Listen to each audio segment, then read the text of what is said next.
Hello and welcome. I hope you're safe and well. In today's exciting episode, it's a sewing vlog and I give you an update on the Paris jacket, which has sort of turned into a vertical garden. It's perfect.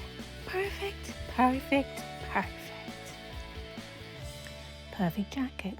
So I made this Paris jacket at the start of December, and I've been first I beaded it with blue beads and then I started beading it with green beads, and here it's sort of half done, and then the back wasn't done either. And so in between we're doing some beading because I also was working on the grey floral beaded jacket. So beading takes a lot of time, so I also filmed collections videos of all my pale pink jackets, all my red and hot pink jackets, my gold ones. I did a make 9 for 2024, and then I also did the pale blue ones, and now I'm showing you the orange ones. I also did a visit to a fabric store. But anyway, during the make 9 one, I got out what was called the cactus jacket. Eventually it's going to be covered all over with these tiny clear beads and these tiny sequin strawberries. But it's gorgeous. I love it, but it's not heavy enough.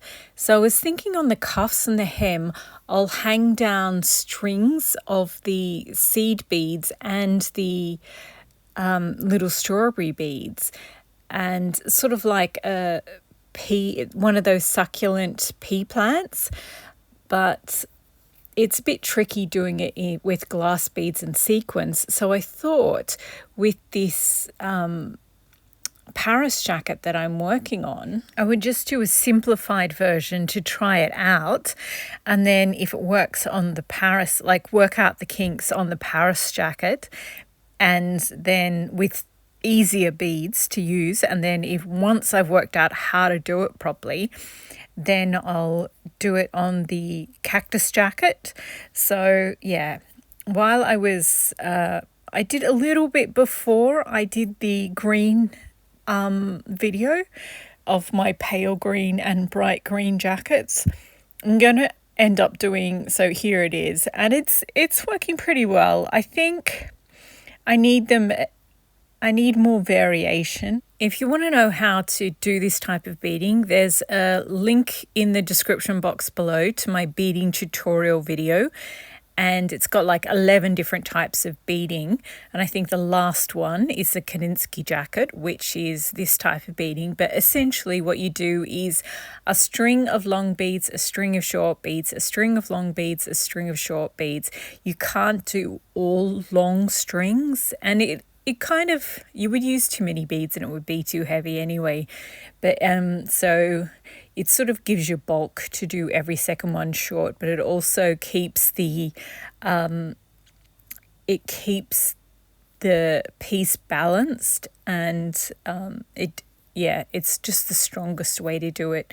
There are loads of other ways to do it. There's faster ways to do it, but that's the way that will age the best. So I'm happy with it. I think I could do a little more variation in my lengths of beads.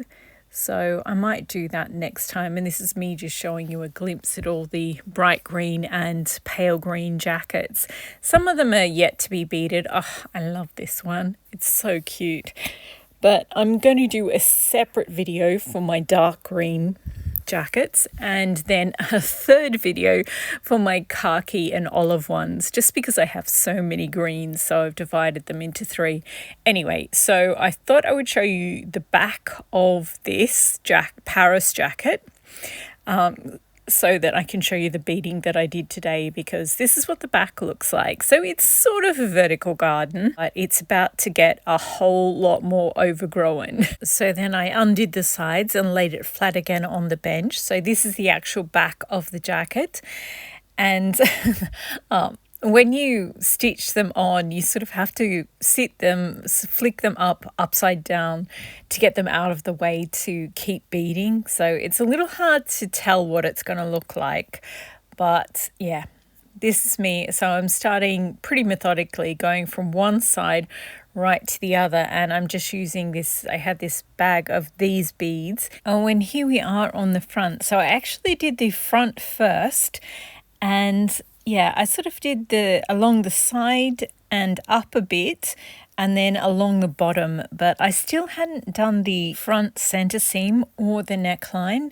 So yeah, next time I do one of these jackets, I will do the front center seam and the neckline, because yeah, I need to bead that area as well. So it was really awkward not having it in, and I couldn't decide whether to take those darker blue pearls off or not, but I think I'm going to leave them on. They're sort of overgrown with green beads now. So anyway, and then I was going to move this green jacket, but I decided not to. I put away most of the green jackets, but the last one I apparently forgot. And I got out the grey jacket again, and I have to find these micro grey beads, so that's why the jacket's there. It's to remind me of that. And this one is just absolutely beautiful. I've got this print fabric that I want to turn into a jacket, and it's in the sort of the same colours of that, so I think that's why I kept that one out. Anyway, so then I finally got so frustrated with not having the seams done along the front center and the neckline that I ran them through the sewing machine to get the exact seam line, and then I just folded them back by hand and hand stitched them down. And then I did some beading. I didn't really have much time to do all the beading, so I did a little bit of beading so you can sort of get the idea of what it's going to look like. So yeah, unfortunately, you can sort of see that's growing a little bit on the right side or the left side of the screen, the right side of the jacket. So that's going to be all the way around and all around the neckline. And I'm not sure I have enough beads to do any on the cuffs of the sleeves. So yeah, I'm not sure. We'll see. I might have enough to just do the middle third of the bit that will go over the arm, but I won't have enough to do the whole round the entire cuff of the sleeve, because they're those wide kimono sleeves. So yeah, we'll see. I'll have to sort of do it a little bit thinner than I wanted to do around the neckline, unfortunately, if I want to have enough for the cuffs. So I'm not sure. I'll do a light sprinkling of the beads all the way up the center fronts and around the neckline, and then we'll go from there. And this is the back. My absolute favorite part of this jacket now is the back. It looks so overgrown and so much like a vertical garden. It is just, I love this. I love it so much. It's amazing. It's exactly what I was hoping it would look like. So the front isn't, I shouldn't have started on the front. It's ridiculous. The front is the bit you see the most. But I love the back. It's really, really good. So I think when I do the cactus jacket, what I'll do is make it more organic and have the little tufts and things like that. And that way I'll be able to add more weight to certain parts as well, because yeah, and it'll look more organic. And yeah, so I've sort of worked out in my head how I can use this information to make the cactus jacket work. So I'm really happy with that. And now I just have to keep beading with this one, and you can sort of see where it's going. Both sides are going to have a smattering of the trails of the plant-like beads on them. And yeah, I'm really happy with this. I was going to, after I did or used up all of these beads, I was going to go back over it and use some glass beads, some that were light color and some that were a deeper color, to sort of make it look more three-dimensional. I'm not sure what I'll do now. I'm going to just use up all these beads first and then decide. So I have started doing the front of the other side, but we will get there eventually. So this is what it looked like a week ago, and this is what it looks like now. I am so ridiculously happy with this. Like, I think the bottom of the fronts could be better. They're not organic enough. They're a little bit chunky and a little bit too solid. I like, but I can't see myself undoing them and redoing it because this type of beading, as I said, you sort of have to do one long, one short, one long, two short, one long, one short, one too long.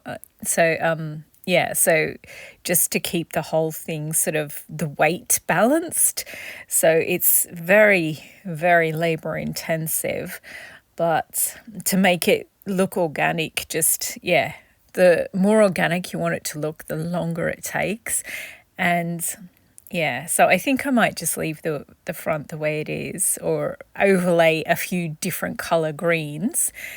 But yeah, the back is amazing. It's really organic and patchy and I love it, particularly the triangle. I think it's really, I don't know, I just love it so much because I didn't want to bead into the triangle and wreck it. I was very anxious about it, so I almost didn't. But then I was like, I had half a thread left, and I was like, we'll try it. If it works, it works. If it doesn't, I'll just, carefully cut them out.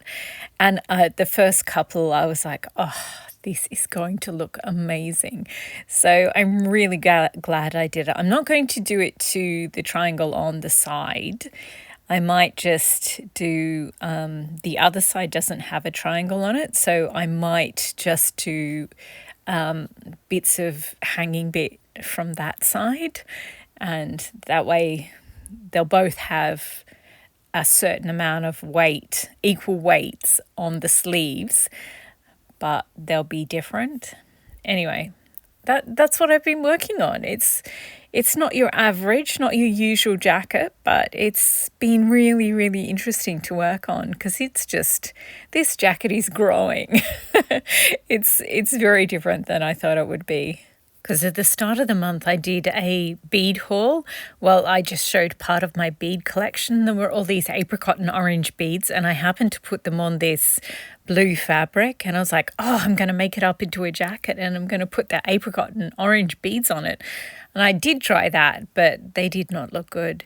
And then I was like, I love green. I'll put green on the blue. And then now it's this. It's amazing. The back of it is just phenomenal. Very happy with this. Very, very. Anyway, that is it for this video. Thank you very much for watching. I hope you enjoyed. I hope you've been inspired to, I don't know, go out and garden or get very creative with your beading. Anyway, thanks again for watching and happy sewing.